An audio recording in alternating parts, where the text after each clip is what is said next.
नमस्कार, प्रदेश के चर्चित डिबेट चौराट की फाइट में आप सभी का स्वागत। मैं हूं आपके साथ हेमंत कुमार। सूत्रों के हवाले से बड़ी जानकारी है कि विपक्षी दलों का इंडिया गठबंधन लगभग टूट गया है।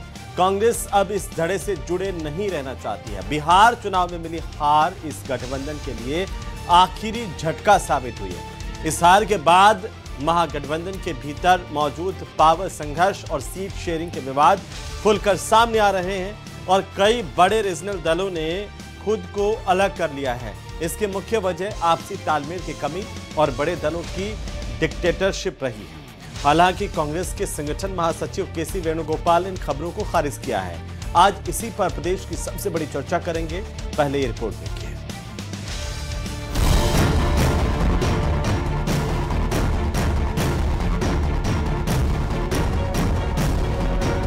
गठबंधन अब आखिरी सांसें ले रहा है। सूत्रों के मुताबिक मुख्य पार्टी कांग्रेस ने हाथ खींच लिए हैं। कांग्रेस क्षेत्रीय दलों से पर्याप्त सहयोग नहीं मिलने से खफा है। सूत्रों के मुताबिक नेहरू गांधी परिवार अब इस गठबंधन को खत्म करने का मन बना चुका है। ये घटनाक्रम विपक्ष की पूरी राजनीति के लिए बड़ा झटका है। बिहार में मिली करारी हार इस गठबंधन के ताबूत में आखिरी कील साबित हुई। कांग्रेस पार्टी ने हमेशा से ही अपने गठबंधन के सहयोगियों को गठबंधन का सम्मान किया है और हम सम्मान करते रहेंगे। बिहार के नतीजों ने पूरे समीकरण को पलट दिया। कांग्रेस और आरजेडी दोनों एक दूसरे पर हार का ठीकरा फोड़ते दिखे। बाकी सहयोगी दलों ने भी गठबंधन की दिशा और नेतृत्व पर सवाल उठाए। कई मीटिंग्स हुई मगर सहमति नहीं बनी। आखिरकार गठबंधन ने दम तोड़ दिया। हालांकि संगठन महासचिव केसी वेणुगोपाल ने इन खबरों को खारिज कर दिया है और काफी हद तक इसमें भारतीय जनता पार्टी के कुशासन के विरुद्ध लड़ते हुए भारतीय जनता पार्टी के संविधान बदलने के नारे पर अंकुश लगाने का काम किया था। इंडिया गठबंधन को लेकर बीजेपी ने चुटकी ली। बीजेपी ने कहा कि कांग्रेस डूबता जहाज है। अब परिणाम सामने आ रहे हैं। अलग अलग दल उससे पहले भी निकल चुके हैं, उसकी खुद की पार्टी के अंदर से विघटन हो चुका है और निकट भविष्य में इसी तरह के हालात हैं। उसमें लगता है कि कांग्रेस को छोड़कर जो छोटे छोटे दल उसके साथ जुड़े हैं सब उसको छोड़कर जाने वाले हैं, क्योंकि वो छोटे दल अब धीरे धीरे कांग्रेस से बड़े बन रहे हैं। मुझे लगता है कि राहुल गांधी की लीडरशिप में कांग्रेस पूरी तरीके से खत्म हो चुकी है। उसके बाद अब कुछ बचा नहीं। इंडिया गठबंधन में अंदर ही अंदर टूट चुके रिश्ते अब दिखने लग गए हैं। कई बार मतभेद सामने आए। कई घटक दल अब आगामी राज्य विधानसभा चुनाव अकेले लड़ने का फैसला कर रहे हैं। कांग्रेस ने मुंबई यानी बीएमसी चुनाव अकेले लड़ने का निर्णय लिया है। ऐसे में इंडिया गठबंधन का भविष्य पहले से ही खतरे में दिख रहा था। आज 8 की फाइट में इसी मुद्दे पर करेंगे प्रदेश की सबसे बड़ी चर्चा। तो क्या इंडिया गठबंधन का खात्मा हो चुका है? सिर्फ ऐलान बाकी बच गया है? आज इस पर चर्चा करें। उससे पहले आज के सबसे महत्वपूर्ण सवाल जो हम इस चर्चा में पूछेंगे, सवाल नंबर 1 कि हार पर हार टूटा इंडिया गठबंधन परिवार। क्या लगातार मिलती हार की वजह से गठबंधन के भीतर दरार आ गई और दरार भी ऐसी कि अब इसे भर पाना मुश्किल है? सवाल नंबर 2, नेतृत्व पर असहमति राज्यों में भी नहीं बनती, यानी कि जब लीडरशिप की बात आती है तो इंडिया गठबंधन में मैं बड़ा ही चारों तरफ दिखाई दे रहा है। क्या जो डेडिकेशन है या हम यूँ कहें कि जो समर्पण है गठबंधन को लेकर के वो पार्टी के दलों में इन दलों में दिखाई नहीं देता, जिसकी वजह से यहाँ पर लगातार जितने चेहरे जितने सिर उतनी बातें हैं। सवाल नंबर 3 कांग्रेस पार्टी को लेकर के है कि एकला चलेगी कांग्रेस एनडीए को राहत। कांग्रेस पार्टी क्या अब आगे से अकेले चुनाव लड़ेगी? क्योंकि जिस तरीके से मुंबई में बीएमसी का चुनाव कांग्रेस पार्टी ने अकेले लड़ने का ऐलान किया है, अब इससे राहत किसे होगी? क्या एनडीए को राहत होगी या खुद कांग्रेस को ही? ये भी समझने की कोशिश करेंगे। हमारे साथ खास मेहमान जुड़ चुके हैं। सबसे पहले मैं परिचय करवा दूं सबका। हमारे साथ पंकज शर्मा जुड़ चुके हैं, कांग्रेस पार्टी के प्रवक्ता हैं, और साथ ही हमारे साथ एसपी मित्तल जुड़ चुके हैं वरिष्ठ पत्रकार के तौर पर। डॉक्टर वरुण पुरोहित हमारे साथ जुड़ चुके हैं राजनीतिक विशेषज्ञ के तौर पर। आप सबका स्वागत, सबका अभिनंदन। कुछ ही देर में भारतीय जनता पार्टी के प्रवक्ता भी हमारे साथ जुड़ेंगे, लेकिन सबसे पहले वरुण जी आज आपसे शुरुआत करेंगे क्योंकि आपने राजनीति को, देश की राजनीति को बड़ा करीब से देखा है। इंडिया गठबंधन बना तब भी और आज की स्थिति को भी। क्या ये सूत्रों के हवाले से जो खबर है, जिनको तेजस्वी यादव नहीं मानते हैं उन सूत्रों के हवाले से कि भीतर खाने ये बात बड़ी तेजी के साथ है कि इंडिया गठबंधन अब आगे नहीं रहने वाला है, कैसे देख रहे हैं आप इसे? देखिए हेमंत जी, इंडिया गठबंधन 2023 में जब बना तो नीतीश कुमार का बहुत बड़ा रोल था उसको बनाने में। फिर नीतीश कुमार को लीडर की डिक्लेयर करने में थोड़ी सी उहापोह हुई, तो नीतीश छोड़ के बीजेपी की साइड चले गए। वो इंडिया अलायंस को सबसे बड़ा उस समय लगा झटका।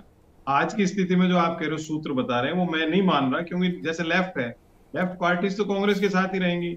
और तेजस्वी मुझे नहीं लगता छोड़ेंगे। उन लालू यादव ने जिस हिसाब से सोनिया जी विदेशी मूलकार इस प्रकार के बीजेपी दूसरे दल जब हल्ला मचाते थे, सोनिया जी का डट के साथ दिया है, तो उसका भी मुझे नहीं लगता। लेकिन कांग्रेस पार्टी जो आप कह रहे हो, कांग्रेस पार्टी को थर्ड फ्रंट की राजनीति मैंने हमेशा कहा करने से कांग्रेस पार्टी को ही नुकसान हो रहा है। कांग्रेस पार्टी का जो वोट बैंक है वो थर्ड फ्रंट की पार्टियों के पास चला जाता है। साउथ की स्थिति अलग है, नॉर्थ की हिंदी बेल्ट की स्थिति अलग है। अब जैसे ममता दीदी कांग्रेस से अलायंस करेंगी या कांग्रेस करेगी, तो कांग्रेस तो आ नहीं सकती। तो तृणमूल भी कांग्रेस का हिस्सा है, कांग्रेस से गए हुए लोग हैं। और लेफ्ट और ममता दीदी का आपस में तलखी रहती है, तो लेफ्ट कांग्रेस के साथ में। तो ऐसा नहीं है, लेकिन क्योंकि कांग्रेस पार्टी थर्ड फ्रंट का साथ देने के चक्कर में खत्म होती जा रही है। आपने देखा केजरीवाल दिल्ली में आगे कांग्रेस नहीं आ रही, पंजाब में केजरीवाल के पास गए तो आधी कांग्रेस ही है, लेकिन वहां कांग्रेस को झटका पड़ गया। तो कांग्रेस को स्वयं को लड़ना आवश्यक है, खासतौर से लोकल चुनाव में तो कतई अलायंस नहीं करना चाहिए, क्योंकि वर्कर्स का चुनाव होता है। वर्कर को अगर आप 5-5, 10-10 साल, 20 साल तक अगर अपॉर्चुनिटी नहीं दोगे, तो आपका जो ग्राउंड लेवल से जो आज हालत हो रही है कांग्रेस पार्टी, कांग्रेस खत्म होती चली जाएगी। और कांग्रेस को थर्ड फ्रंट आप ये कह रहे हैं जी वरुण जी, इंडिया अलायंस की जो आप बात कर रहे हो, और लोकसभा चुनाव के लिए बना था। और ये जो हार गए शब्द जो मैंने देखा अभी टीवी पे, हारे नहीं। लोकसभा चुनाव में जब इंडिया अलायंस बना तो मोदी की गारंटी और नॉन, आपने कहा कि ये सिर्फ लोकसभा चुनाव के लिए बना था वरुण जी। लोकसभा में इंडिया अलायंस को विजय भी मिली एक तरह से। आप देखिए मोदी की गारंटी में नॉन बायलेंस नहीं, इसका उद्देश्य क्या था सर? वो उद्देश्य देखिए, हम चुनाव से पहले देखें तेजस्वी यादव ने जिस तरीके का बयान दिया था, उन्होंने कहा कि भाई ये चुनाव के बाद हम सोचेंगे अलग से। आप ममता दीदी की बात कर रहे हैं, अब वो कह रही हैं कि बंगाल का चुनाव तो हम अकेले लड़ेंगे। उधर मुंबई में कांग्रेस कह रही है कि हम बीएमसी का चुनाव अकेले लड़ेंगे। राजस्थान के हालात देख लीजिए, कहते हैं कि सेंटर में गठबंधन है, वो लोकसभा के लिए गठबंधन था, बाकी जगह तो हम आपस के अंदर विरोधी हैं। तो दोनों चीजें कहते हैं कि राजस्थानी में कहावत है, लालियो जुआर दोनों सागे सागे कौन चाले। नहीं, तो कहावत में तो दोनों कौन सागे साथ कौन चाले, पर राष्ट्रीय राजनीति और स्टेट की राजनीति अलग अलग होती है। जैसे तमिलनाडु का उदाहरण लेंगे तो स्टालिन के साथ है कांग्रेस पार्टी, वहाँ AIDMK कभी कांग्रेस के साथ थी। तो ये तो स्टेट से, अब जैसे कम लेफ्ट की मैंने बात की, केरल का चुनाव होगा, लेफ्ट और कांग्रेस में कंपटीशन है। तो इंडिया अलायंस इसीलिए जो अपन बात कर रहे हैं, इसका मंथन होने के बाद बना, और लोकसभा चुनाव में उनको काफी हद तक सफलता भी मिली इस बात की। पर ये बीजेपी जो नैरेटिव क्रिएट करती है, उसमें कांग्रेस पार्टी की जो सेंट्रल लीडरशिप है, जो सेंट्रल सिस्टम है, वो भी कहीं ना कहीं इनडायरेक्टली साथ दे देता है। वो उहापोह का वर्ड मैंने इसीलिए यूज किया। तेजस्वी को आपको डिक्लेयर करना था, अशोक गहलोत जी मंजे हुए नेता है, पुराने राजनीति के गए, उन्होंने उस स्थिति को संभाली। वही चीज आप अगर 1 महीना पहले कर देते तो स्थिति में थोड़ी मजबूती आती है, जो आपके सहयोगी दल है उनको भी थोड़ा विश्वास आपके प्रति होता। वो बहुत जरूरी है, सेंट्रल सिस्टम को सुधरना। अब जो सेंट्रल सिस्टम की बात करें हेमंत जी, अगर 2 मिनट और दे तो मैं वो कह रहा हूँ, हिचकिचाहट जो है ना, उससे दूर होने की जरूरत है। आपको सेंट्रल सिस्टम को तुरंत निर्णय लेने की आवश्यकता है, और स्टेट लेवल पे तो आप डिक्लेयर कर सकते हो सबकी मीटिंग करके, भाई आप अलग अलग लड़िए। क्योंकि जैसे अखिलेश यादव की पार्टी, वो तो यूपी की पार्टी, तेजस्वी बिहार की पार्टी, तो वो अपना आपका अपनी चीज, अपना जो ग्राउंड है वो थोड़ी कांग्रेस को दे देंगे। तो कांग्रेस के जैसे प्रियंका गांधी का उदाहरण, तो उत्तर प्रदेश का चुनाव हुआ, उन्होंने सब जगह चुनाव लड़ाया, और ये मैं उस मत का भी था कि सब जगह चुनाव लड़ना चाहिए लोकल चुनाव में, नहीं तो आपकी कांग्रेस पार्टी हर से खत्म होती चली जाएगी। यूपी बिहार की क्या हालत है, बंगाल की क्या हालत है, उड़ीसा में कितनी कांग्रेस सक्सेस नहीं हो पा रही, पंजाब में हुई भी अपन ने खत्म कर। तो ये कांग्रेस के सेंट्रल सिस्टम, अब इसका मुख्य कारण आपको मैं बता रहा हूं क्यों है। सेंट्रल सिस्टम पे गैर कांग्रेस पृष्ठभूमि के लोगों का कब्जा है। तो कांग्रेस पार्टी नेहरू, इंदिरा, राजीव जी के जो आइडियोलॉजी से थी, उससे डेविएट हो गई, इसलिए आज ये स्थिति, उस पर लौटना पड़ेगा कांग्रेस को अस्तित्व में आना है तो वापस। ये आपने बहुत बड़ी बात कह दी, सेंट्रल सिस्टम पर गैर कांग्रेसियों का कब्जा है। मित्तल साहब, इसे कैसे देखा जाए? देखिए, ये एक देखने में आपको व्यवहारिक सी बात नहीं लगती है कि कभी हम एक दूसरे पर आरोप प्रत्यारोप लगाएं। मैं कह दूं मित्तल साहब बहुत बुरे आदमी, आधे घंटे बाद में कहूं कि दिल्ली आते आते मित्तल साहब अच्छे हैं, हमारा मित्तल साहब के साथ अच्छा है, फिर मैं वापस जयपुर में आकर मित्तल साहब जैसा बुरा आदमी कोई नहीं। इसे अब देखने में कैसे लगेगा? क्या ये व्यवहारिक लगता है? जैसे ये जो गठबंधन के लोग कहते हैं, देखिए जी हम लोकसभा में तो एक साथ लड़ेंगे, यहाँ पर हम दुश्मन हैं आपस के अंदर। आप देखिए राजस्थान की राजनीति से ले लीजिए, जहाँ पर RLD पार्टी ले लीजिए, आरएलपी ले लीजिए, है ना, ऊपर थोड़ा और बढ़ेंगे। ममता दीदी वहां कहती हैं कि चुनाव तो विधानसभा के चुनाव में तो हम अलग अलग हैं, लेकिन सेंटर में हम एक हैं। विधानसभा दोनों एक दूसरे पर आरोप प्रत्यारोप लगाएंगे, जितना नीचा दिखाने की कोशिश करेंगे। तो ये क्या व्यवहारिक लगता है आपको? और अब जो चीजें सामने आ रही है, क्या आपको लगता है वो है अब खत्म होता हुआ, इसका टूटता हुआ ढांचा है? देखिए हेमंत, जो आपका मूल सवाल है वो यही है कि जो इंडिया गठबंधन है वो अब क्या नाम से कांग्रेस उसको पसंद नहीं कर रही या कांग्रेस उससे अलग होना चाहती है। मेरा ये कहना है कि कांग्रेस क्या अलग होगी, जो इंडिया गठबंधन के सदस्य हैं वो कांग्रेस को नहीं चाहते। मैं आज आपको 3 उदाहरण देना चाहता हूँ जो आज के हैं, और इसमें कोई सूत्र नहीं है, बल्कि जो सार्वजनिक चीज क्या नाम से आज हुई है। आज अखिलेश यादव की पार्टी ने ये कहा है कि इंडिया गठबंधन का जो नेतृत्व है वो अखिलेश यादव को सौंप देना चाहिए। इसी प्रकार जो शिवसेना जो उनके महागठबंधन में शामिल है, उनका एक मुखपत्र है सामना। उस सामना में आज ये छपा है कि कांग्रेस भले ही अपने आप को राष्ट्रीय पार्टी मानती हो, लेकिन उसकी हैसियत क्षेत्रीय दल जैसी हो गई है। इसी प्रकार एक क्या नाम से जो टीएमसी है, उनके नेताओं ने साफ कहा है कि अब महागठबंधन का नेतृत्व ममता बनर्जी को सौंप देना चाहिए। ये 3 उदाहरण मैं आज आपको दे रहा हूं, उससे लगता ऐसा है कि महागठबंधन अब महागठबंधन नहीं रहा, और लोग कांग्रेस नहीं बल्कि जो महागठबंधन के जो सदस्य हैं वो खुद क्या नाम से इस कांग्रेस से यहाँ पीछा छुड़ाना चाहते हैं। अरुण पुरोहित जी ने बिल्कुल सही बात कही कि जो क्षेत्रीय दल है उनके वरुण पुरोहित जी ने सही बात नाराज हो जाएंगे, इतने बड़े विश्लेषक हैं देश के। जी हाँ, नहीं होते वो ऐसे नाराज, लेकिन मैं कह रहा हूँ जी हाँ, तो उन्होंने बिल्कुल सही कहा। देखिए जो क्षेत्रीय दल है ना, उनके अपने इंटरेस्ट है, वो कांग्रेस को क्यों सपोर्ट करेंगे। आज उत्तर भारत में राजस्थान को छोड़कर कांग्रेस की जो स्थिति है वो मैं आपको थोड़ा सा यहाँ बताना चाहता हूँ। देखिए दिल्ली और पश्चिम बंगाल उधर चले गया, दिल्ली और पश्चिम बंगाल विधानसभा में कांग्रेस का एक भी विधायक नहीं है। यूपी में 400 में से 2 विधायक है। बिहार में जो अभी हाल ही में हुए 243 में से 6 विधायक है। महाराष्ट्र में 19 विधायक हैं, महाराष्ट्र में 15 विधायक और गुजरात में 19 विधायक हैं। और सबसे महत्वपूर्ण बात, जो बिहार के अभी जो निर्णय हुआ उसमें जो एलजेपी जो चिराग पासवान की पार्टी है उसके 19 विधायक है और कांग्रेस के 6 विधायक है। मतलब कांग्रेस की जो स्थिति को हम देखते हैं ना, तो मुझे लगता है कि क्या नाम से बहुत कमजोर है। और जो क्षेत्रीय दल है वो कभी नहीं चाहते कि हमारी पोस्ट पर हम कांग्रेस को जिंदा रखें। इसीलिए आप देखो बिहार के अंदर अभी जो चुनाव हुआ उसमें कांग्रेस को कितना अपमानित होना पड़ा। मैं यहाँ राहुल गांधी जी की तारीफ करना चाहता हूँ कि वो कोशिश करते हैं कि जो क्षेत्रीय दल है उनके साथ गठबंधन किया जाए, लेकिन जिस तरीके से तेजस्वी यादव ने महागठबंधन की घोषणा से पहले स्वयं को क्या नाम से मुख्यमंत्री पद का उम्मीदवार घोषित कर दिया, जो संकल्प पत्र था उसका नाम तेजस्वी प्रण रख दिया, और जो क्या नाम से सीट शेयरिंग होनी थी वो सीट शेयरिंग भी नहीं की। कांग्रेस ने अपने उम्मीदवार घोषित किए, आरजेडी ने अपने उम्मीदवार घोषित किए। यानी कांग्रेस अब खुद क्या नाम से इस बात पर भी विचार कर रही है कि क्या महागठबंधन में रहने से उनको फायदा है क्या। मुझे लगता है कि क्या नाम से कांग्रेस को शायद महागठबंधन से कोई मतलब नहीं, और महागठबंधन के जो सदस्य हैं उनको भी क्या नाम से कांग्रेस से कोई सरोकार नहीं है। इसलिए ये जो महागठबंधन है, जो आने वाले अब जो विधानसभा के चुनाव होने, बंगाल में होने, तमिलनाडु में होने, केरल में होने और जगह भी होने, उसके बाद में क्या नाम से यूपी में भी चुनाव होने, तो मुझे लगता है उससे पहले आते आते ये और बिखर जाए, खंड खंड हो जाएगा। मतलब आप ये कहना चाह रहे हैं सीधे शब्दों में। और पंकज जी, 2 बातें हैं कि कांग्रेस खुद क्षेत्रीय दलों के साथ गठबंधन में नहीं रहना चाहती है, और दूसरी जो वरुण जी ने कही है कि कांग्रेस पार्टी के सेंट्रल सिस्टम में गैर कांग्रेसियों का जमावड़ा हो गया और अब पार्टी कहां जा रही है पता नहीं। देखिए हेमंत जी, इंडिया गठबंधन एक सिर्फ नाम भर नहीं है, ये एक लोकतंत्र की रक्षा का प्रतीक है, जिसका मंतव्य था जब इसको गठित किया गया था कि जो लोकतंत्र में लगातार जो अवहेलना हो रही है, लोकतंत्र में जो चीज़ें होनी चाहिए थी वो नहीं हो रही, उसका हम पुरजोर तरीके से विरोध कर पाएँ, और जो सरकार में इस समय है उनकी नीतियाँ जो थी लगातार उनका भी पूरी तरीके से विरोध कर पाएँ।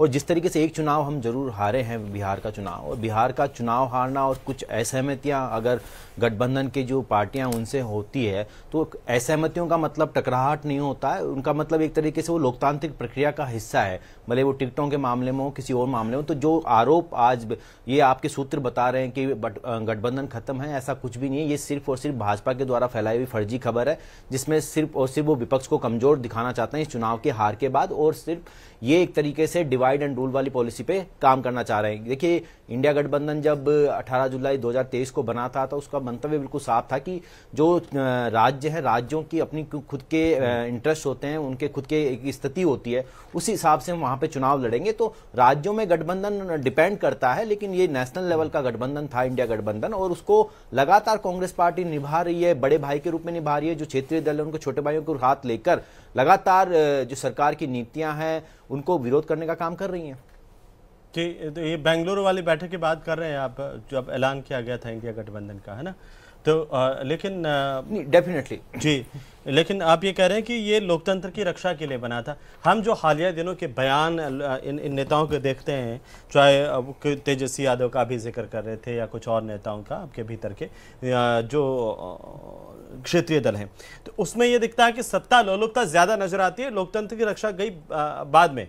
तो वो अपने आप को दिखाते हैं कि सत्ता हमारे ये इनके प्रकार सत्ता हासिल करना उद्देश्य हो गया हो, सत्ता लोलुपता, और इसी की वजह से इस गठबंधन में इतनी दरारें आ गई है कि क्या ये एक पॉइंट है, मैं रख रहा हूँ, मैं ये नहीं कर रहा हूँ कि यही सही बात है, लेकिन जो चीज़ें सामने आ रही है। सर, छोटी सी टिप्पणी, फिर हमारे साथ में भारतीय जनता पार्टी के प्रवक्ता भी जुड़ चुके हैं जी। नहीं, देखिए हेमंत जी, मैं तो बहुत सीधता के साथ ये चीज़ कह रहा हूँ कि जब कांग्रेस पार्टी बड़े भाई के रूप में क्षेत्रीय दलों को साथ लेकर चल रही है, तो वो जो तमाम इश्यूज जो हैं, भले महंगाई से रिलेटेड हो, बेरोजगारी से रिलेटेड हो, तमाम जो मुद्दे, राज्यों के भी मुद्दे आप देखिए, भले आम आदमी पार्टी के साथ जो केंद्र सरकार ने किया हो या और जो पार्टियों के साथ किया हो, जेएमएम के साथ जो हेमंत सोरेन के साथ किया हो, या आप देख लीजिए तेजस्वी यादव जी के साथ किया हो, ये तमाम जो घटनाएं हुई हैं पिछले कुछ सालों में, उस सब घटनाओं में आप देखेंगे कि कांग्रेस ने कदम से कदम मिलाकर इन पार्टियों का साथ लेकर आगे बढ़ी है। और जो तमाम इनकी जो मुद्दे थे, इनकी जो बातें थी, जिस तरीके से झूठे आरोप लगाए गए, बहुत सारे हमारे गठबंधन के सहयोगियों को जेल में भी डाला गया, तो आप सबको पता है कि किस तरीके से केंद्र सरकार ने तो दुरुपयोग किया था। तो गठबंधन में तो हम लोगों ने बड़े भाई के रूप में कांग्रेस ने क्षेत्रीय दलों का साथ दिया, कांग्रेस परिवार तो कभी भी नहीं चाहता। आपका जो वोटर है वो कंफ्यूज नहीं हो जाएगा पंकज जी, कि मान लीजिए गांव में दो घर हैं, आप पास में दो लोग हैं, वो गांव की सरपंची का चुनाव लड़ने वाले लोग हैं, दोनों आपस में वार्ड में आकर के घरों में आसपास में लड़ते हैं, तू ना जोगो तू कहीं बोले चालो तो बोले जो बोले चाल नहीं बोले, फिर वो जाते हैं बाद में गांव पे पंचायत के बाहर और जाके बोलते हैं हम दोनों भाई और सरपंच का चुनाव साथ मिलकर लड़े। कैसे विश्वास करेंगे? आप एक तरफ गाली दे रहे हैं एक दूसरे को, एक तरफ आप कहते हैं हम साथ हैं। ये एक छोटा सा मैं उदाहरण दे रहा हूं, गांव के लोग समझ रहे हैं, आप नहीं समझ पा रहे इस चीज को। मैं आपकी बात से विद ड्यू रेस्पेक्ट डिसएग्री करता हूं, और इसलिए करता हूं क्योंकि देखिए, छोटी मोटी असहमतियां होना इतने बड़े परिवार में लाजमी है, लेकिन असहमतियों का मतलब कोई टकराहट नहीं है, वो एक लोकतांत्रिक प्रक्रिया का हिस्सा है। अच्छा। किसी चीज को लेके किसी व्यक्ति को, किसी नेता को, किसी पार्टी को असहमति हो सकती है, लेकिन सब लोग हम मंच पर एक साथ बैठ के, जो मुद्दा देश के लिए था कि इस देश में जो लोकतंत्र का लगातार हनन हो रहा है, जिस तरीके से केंद्र सरकार लोकतांत्रिक प्रक्रिया को कमजोर करने का काम कर रही है, मजबूत करने का काम करेंगे। आप सोच के देखिए, खुद भी आप डिसएग्री करेंगे, कीजिए, लोकतंत्र में आपका अधिकार है, ये भी अधिकार है कि आप एक साथ बैठ करके एक दूसरे को गाली दें, कोई दिक्कत नहीं है। वो तो मैं कह रहा हूं वोटर कंफ्यूज हो रहा है कि ये चल क्या रहा है। नरेंद्र कटारा जी हमारे साथ जुड़ चुके हैं, भारतीय जनता पार्टी के प्रवक्ता। कटारा जी देर से आए, फिर भी स्वागत है। बताइए, ये इंडिया गठबंधन, जिसे आप इंडी गठबंधन कहते थे और कहते थे कि ये बेमेल गठबंधन है, ये टूटने के कगार पर है, और कांग्रेस खुद नहीं चाहती क्या कि क्षेत्रीय दलों को साथ लेकर के चलें, या पीछे और कुछ वजह मान रहे हैं? हेमंत जी, इंडी गठबंधन वास्तविकता में बेमेल भी है और इसका कोई उद्देश्य भी नहीं है। आप देखेंगे कि मेरे मित्र अभी कह रहे थे कि बड़े भाई की तरह, तो मैं एक अब इनसे पूछना चाहता हूं कि किसने बड़ा भाई माना? क्या ममता बनर्जी ने राहुल गांधी को बड़ा भाई माना या कांग्रेस को माना? अखिलेश यादव ने कभी बड़ा भाई माना? शरद पवार ने कभी बड़ा भाई माना इनको? इसलिए ये क्या है, अपने मोह मिट्ठू वाली बात है, इनको कभी किसी ने बड़ा माना ही नहीं, क्योंकि कांग्रेस बड़ी रही नहीं है। आप देखिए, इन्होंने बिहार में चुनाव लड़ा, कितनी सीटें लड़ने के लिए दी इनको? 50 सीटें लड़ने के लिए दी। तो कहां से बड़े भाई हो गए और कहां से इनका नेतृत्व हो गया? वास्तविकता तो यह है कि कांग्रेस की मजबूरी है राहुल गांधी को नेता मानना। मैं कुछ आंकड़े आपके सामने रखना चाह रहा हूं। आप और हम सब जानते हैं कि राहुल गांधी के नेतृत्व में अभी तक 74 3 लोकसभा और 74 विधानसभा चुनाव लड़े गए, जिसमें से 36 चुनाव राहुल गांधी के नेतृत्व में हारे। 80% हारने का इनका ट्रैक रिकॉर्ड है। इसके साथ ही आप देखेंगे फिर भी आजीवन राहुल गांधी कांग्रेस के नेता रहेंगे, क्योंकि वो इंदिरा गांधी के नमासे हैं और स्वर्गीय राजीव गांधी जी के पुत्र हैं और सोनिया गांधी जी के पुत्र हैं, इसलिए वो कांग्रेस के नेता रहेंगे। लेकिन इंडी गठबंधन इनको नेता कभी नहीं मानता। आप देखेंगे चुनाव इन्होंने लगातार जो हारे, आंध्र प्रदेश 2014, 2019, 2024 हारा, हरियाणा 2014, 2019, 2024 राहुल गांधी जी नेतृत्व में हारा, अरुणाचल प्रदेश 2019, 2024 राहुल गांधी जी के नेतृत्व में हारा, 2016, 2021 असम राहुल गांधी जी के नेतृत्व में हारा, 2023 छत्तीसगढ़ राहुल गांधी के नेतृत्व में हारा, 2022 गोवा राहुल गांधी जी के नेतृत्व में हारा, 2017 हिमाचल प्रदेश राहुल गांधी जी के नेतृत्व में हारा, 2014 झारखंड राहुल गांधी जी के नेतृत्व में हारा, 2016, 2021 कांग्रेस राहुल गांधी के नेतृत्व में केरल में हारी, 2023 मध्य प्रदेश में कांग्रेस राहुल गांधी जी के नेतृत्व में हारी, महाराष्ट्र में 2014, 2019, 2024 में राहुल गांधी जी के नेतृत्व में कांग्रेस हारी, मणिपुर में 2022 में कांग्रेस। तो मैं अभी आपके 2-3 पन्ने इसमें हैं जिसमें हारी है। नहीं इतना लंबा पन्ना मत पढ़िए, आप पहले से देर से आए हैं। वो जवाब दे रहे हैं, पंकज जी जवाब दीजिए, फिर मैं 2 और खास मेहमान भी हैं हमारे साथ में। नहीं, मेरा एक छोटा सा सवाल है कि नेता वो होता है जो विजय की ओर ले जाता है या जिसके नेतृत्व को स्वीकार किया जाता है। ऐसी क्या मजबूरी है? अभी अखिलेश जी ने कह दिया कांग्रेस मर चुकी है, माया अपने क्या नाम पश्चिम बंगाल इनको मानता नहीं है, तो कांग्रेस की ऐसी क्या मजबूरी है कि ऐसे हारे हुए नेता को, जिसके नेतृत्व में 80% हारने का रेशो है, क्यों उसको ढोया जा रहा है? उस वजन को उनका नेता है, वो जाने जी बोलिए पंकज जी, जवाब दीजिए जल्दी से। देखिए हेमंत जी, हमारा नेता कौन होगा ये तो फैसला हम लोग हैं। इनकी तरह नहीं कि 2 साल से राष्ट्रीय अध्यक्ष भी नहीं बना पा रहे, पहली बात। दूसरी बात, सबसे बड़ी बात है केवल झूठे आरोप लगाने से कुछ नहीं। देखिए ये सर्वविदित है कि हम चुनाव हारे हैं और इसमें कोई शंका नहीं कि हम हारे हैं, तो हम एक्सेप्ट कर रहे हैं, विनम्रता के साथ एक्सेप्ट करेंगे हम चुनाव हारे हैं। लेकिन भाजपा की ये नीति कि येन केन प्रकरण क्षेत्रीय दलों को तोड़ दें और पार्टियों को तोड़ दे, जो इस तरीके की फर्जी और झूठी खबरें ये फैलाते हैं, ये सिर्फ और सिर्फ इनकी डिवाइड एंड रूल वाली पॉलिसी है। क्योंकि 2024 में जो लोकसभा का चुनाव हुआ था, आप सबने देखा कि किस तरीके से इंडिया गठबंधन ने उसका पूर्णता के साथ पुरजोर तरीके से उस चुनाव को लड़ा और किस तरीके से आपको मैंडेट भी नहीं मिला सरकार को। नहीं, लेकिन उसके बाद आपका जो इंडिया गठबंधन हुआ, जनता के मुद्दे थे, चिटक करके चले गए, नीतीश कुमार चले गए, ये सब नेता क्यों चलते चले गए? बिखरने की शुरुआत तो वहीं से हो गई। देखिए सर, देखिए हेमंत जी, आपने भी पूरा सब कुछ आप भी जानते हैं लोकतांत्रिक प्रक्रिया में किस तरीके से ये सरकार लगातार काम कर रही है। पिछले 11 साल का ट्रैक रिकॉर्ड हम सबके सामने है। किस तरीके से एमएलएज एमपीज को खरीदा गया, किस तरीके से लोगों को डराया धमकाया जाता है, किस तरीके से ईडी सीबीआई का यूज किया जाता है, ये सब लोग जानते हैं। किसकी क्या परिस्थितियां रही होंगी, किस दल की क्या परिस्थितियां रही होंगी, ये मुझे लगता है कि पब्लिक डोमेन में आप लोगों को पता है, हमें भी पता है कि केवल ये लोग किस तरीके की। आप देखिए एनसीपी को इन्होंने चिटकाया, एनसीपी में क्या किया, 74,000 करोड़ का इन्होंने आरोप लगाया था अजीत पवार पे। आज अजीत पवार आरोपी से बरी हैं, अभी उनके बेटे पे आरोप लगाए हैं, जमीन पे कब्जा करते हैं। तो ये डरा धमका कर चल तोड़ने, और ये अगर जो डरा धमकाने से चले जाएंगे तो आपका तो उद्देश्य ये था ना कि भाजपा और सांप्रदायिक राजनीति को हराना, महंगाई, बेरोजगारी, किसान पर संकट की लड़ाई लड़नी। अब जो डरने वाले लोग कैसे लड़ाई लड़ेंगे? बिल्कुल ये उद्देश्य थे आपके। राहुल गांधी जी तो कई मंचों से देखिए, राहुल गांधी जी तो हेमंत जी कई मंचों से बार बार ये कह चुके हैं कि लंबी लड़ाई है इस सिस्टम में। जिस तरीके से इन्होंने सेंध लगाई है और हर तरीके से झूठ और प्रोपेगेंडा की राजनीति कर रहे हैं, हर तरीके से सिस्टम को, तो वो हम लड़ेंगे, आखिर दम तक लड़ेंगे। हेमंत जी ये पूछिए कितनी लंबी लड़ाई भाई मेरे, 2014 से लेके 24 तक ये कह रहे खत्म नहीं हुआ अभी, 4 चुनाव हार चुके। कितनी लंबी लड़ाई, कटारा जी लड़ाई। देखिए आप समझो, एक बार मैं कोई बात करता हूं, देखो आपके बीच में नहीं बोला, आप समझो। देखो आप समझो, लीडर वो होता है, गठबंधन हुआ, गठबंधन में इनके गठन में शामिल कौन था? आम आदमी पार्टी, जिसने कहा कि कांग्रेस के नेताओं को आते ही जेल में डालो। कितने सारे भ्रष्टाचार के आरोप थे, और इनके गठबंधन में कौन है? लालू प्रसाद यादव, जिसपे सारे केस कांग्रेस ने डाले। आप देखिए इनके गठबंधन बेमेल है, और केवल ये गठबंधन नहीं है, हमारे प्रभारी जी हमेशा कहते हैं, राधा मोहन जी के, ये ठगबंधन है, इंडी ठगबंधन है। पंकज आपके एक लाइन देखिए हेमंत जी, देखिए इनके प्रभारी तो ये भी कहते हैं कि हमने तो चाहा नहीं चुनाव को हम इन्फ्लुएंस कर देते, अंतर चुनाव के बारे में ये कहा था। तो वो तो सबको पता है कि किस तरीके से लोकतांत्रिक प्रक्रियाओं का बार बार पार्टी हनन कर रही है, किस तरीके से हम चुनाव में आप दोनों ने भागीदारी निभाई बीजेपी कांग्रेस के साथ, वो भी लोकतांत्रिक प्रक्रिया। मित्र साहब छोटी सी गठबंधन के लिए एक लाइन की टिप्पणी बस, क्या भविष्य है? देखिए देखिए हेमंत, मेरा ये कहना है कि लोकतंत्र में विपक्ष को मजबूत होना चाहिए, लेकिन सवाल ये है कि आप मुद्दे कौन से उठा रहे हो। पहले आपने चौकीदार चोर उठाया, वो आपका फ्लॉप हो गया। अब आपने वोट चोरी का मुद्दा उठाया, वो आपका फ्लॉप हो गया। आपने बिहार में भी कहा कि वोट चोरी हो रहा है, आपके तारिक अनवर साहब कह रहे कि नहीं, वहां तो टिकट चोरी हो गए। ठीक है, आपको ये भी देखना पड़ेगा, विपक्ष को भी देखना पड़ेगा कि आखिर कौन से मुद्दे उठाए। ठीक है पुरोहित साहब, वरुण जी सिर्फ मुद्दे ही भिन्न है या मतभेद भी हैं और वजह जो है टूट के एक लाइन का? पंकज जी ने एक शब्द का प्रयोग किया था, लोकतांत्रिक को अच्छी बात करी ना। डेमोक्रेसी होती है, उसमें एक नैरेटिव कहना कि उसका अलग विचार है, उसका अलग, मल्टी पार्टी डेमोक्रेसी सिस्टम है, होना ही चाहिए अलग अलग, नहीं तो एक मिलिशिया फॉर्मेट हो जाएगा। दूसरी बात है, बीजेपी की बात थी, राहुल गांधी चुनाव हरवा रहे तो अटल जी अडवाणी जी भी कितने साल तक हारते रहे, वो भी बीजेपी का नेतृत्व देते रहे।